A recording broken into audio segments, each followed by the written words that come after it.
तीन दामाद की सास पार्ट 1। कावेरी जी के पति का देहांत हुए काफ़ी वक्त हो गया था। कावेरी जी की 3 बेटियां थीं, ईशा, मोहिनी और सुहाना। तीनों ही काफ़ी होशियार और नौकरी करने वाली थी। लेकिन उन तीनों से कावेरी जी इतना प्यार करती थी कि उनकी शादी की उम्र होने पर भी उन्हें पराये घर भेजने का उनका मन ही नहीं हुआ। अरे तुम तीनों मेरे कलेजे का टुकड़ा हो। जब भी तुम्हारी शादी के बारे में सोचती हूँ ना, बड़ा डर लगता है। सही कहती हो मम्मी, हम भी आपसे बहुत प्यार करते हैं। हाँ, मम्मी पापा की जाने के बाद अब बिल्कुल अकेली हो गई हैं।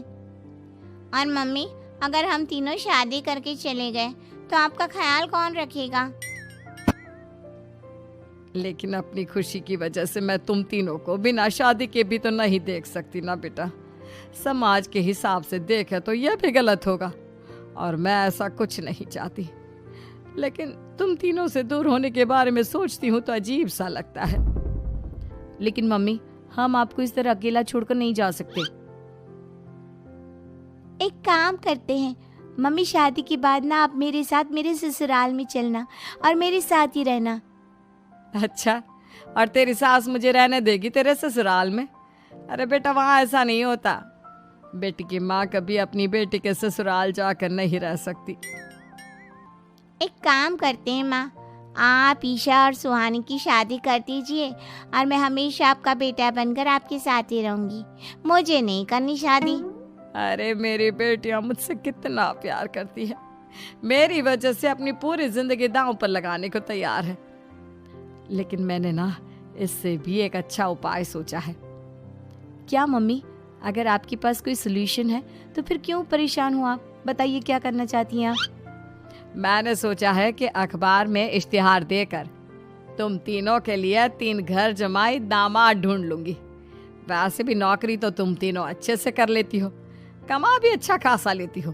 कोई भी लड़का तैयार हो जाएगा तुमसे शादी करने के लिए। अरे मम्मी, ये हुई ना बात। इससे हमें आपसे दूर भी नहीं जाना पड़ेगा और आपको अकेला भी नहीं रहना पड़ेगा।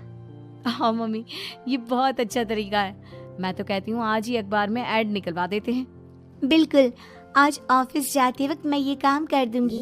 और कुछ ही दिनों के बाद कावेरी जी को 3 घर जमाई दामाद विवेक, सुमित और अविनाश मिल जाते हैं और वो उन तीनों लड़कों से अपनी तीनों बेटियों की शादी करवा देती है।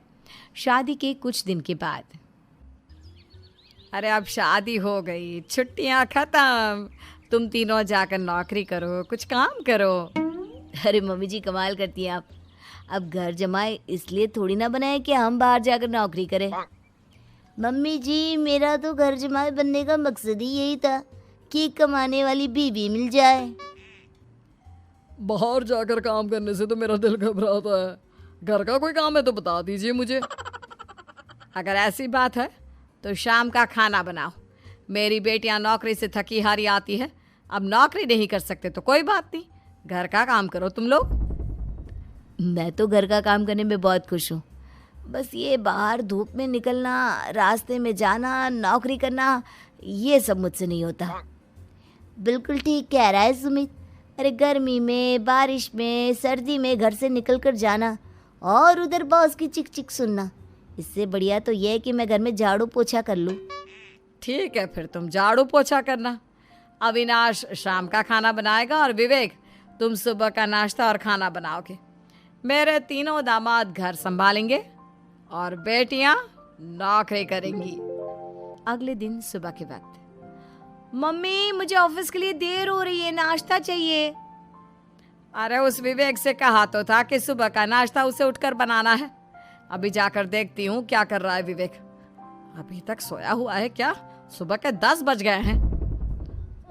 सोने दीजिए ना मम्मी जी, क्या हमेशा हिटलर की तरह हाथ में डंडा लेकर खड़ी रहती हैं।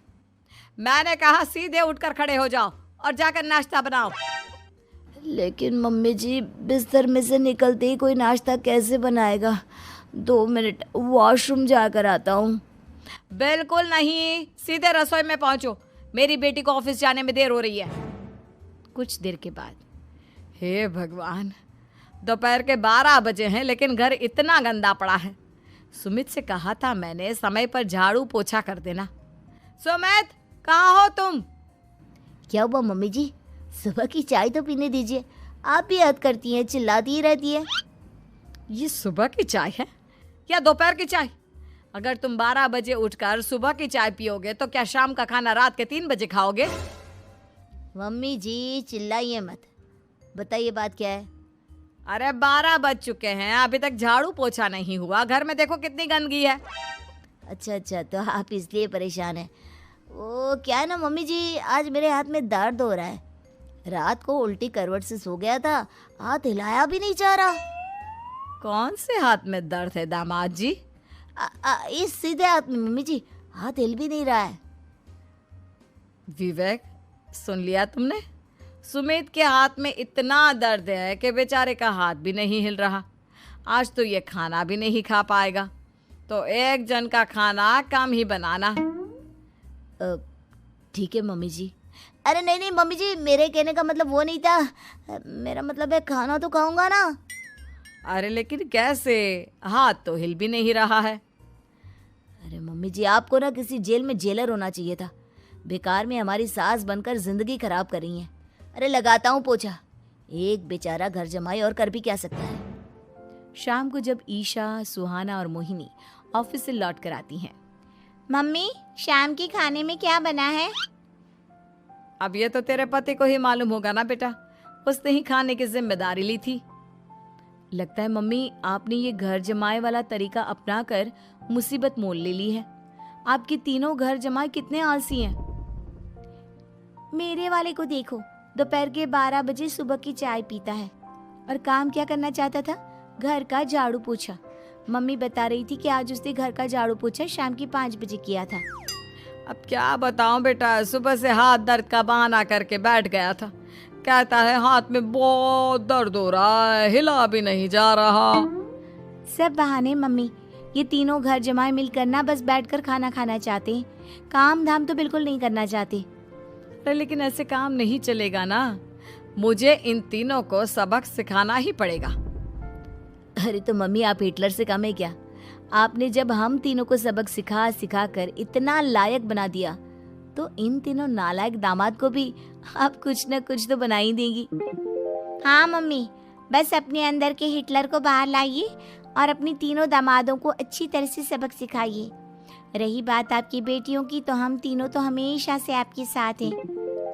अरे लेकिन बेटा, इस काम के लिए तुम तीनों को मेहनत करनी पड़ेगी। कैसी मेहनत मम्मी? ऑफिस में तो वैसे ही बहुत मेहनत करते हैं हम तीनों।